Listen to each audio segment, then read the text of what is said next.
A broken bank link in Possible Finance usually happens when your bank login changes, the connection session expires, or the app can't pull updated transaction data from your bank.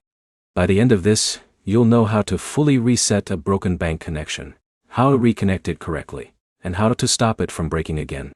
Start by opening the Possible Finance app and going to your linked bank account settings. If your bank shows as disconnected, the sync has already failed and needs a full reset instead of a quick refresh. Next, remove the existing bank connection completely.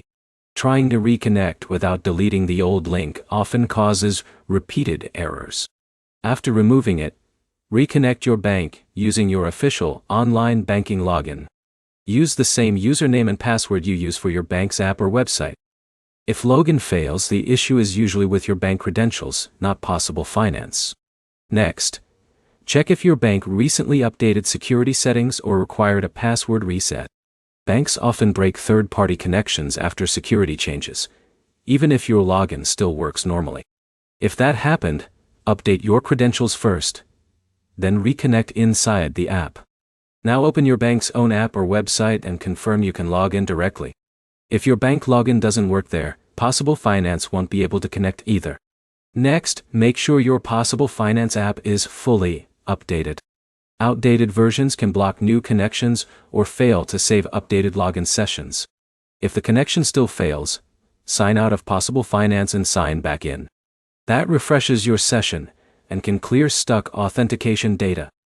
If you recently changed phones, passwords, or banks, the system may require a clean relink before it stabilizes.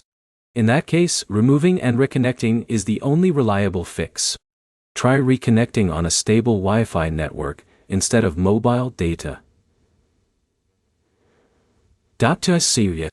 Weak or unstable connections can interrupt authentication mid-process and break the link. Avoid repeatedly trying to log in without deleting the old connection first. That can create sync conflicts that make the issue harder to fix. If nothing works, contact Possible Finance support with your bank name and error message. To sum it up, delete the broken bank link, reconnect with updated credentials, verify your bank login, and refresh your app session. Next, always reset the connection cleanly instead of stacking failed login attempts. If this guide helped, like the video, subscribe for more Possible Finance tutorials, troubleshooting guides, and personal finance tips.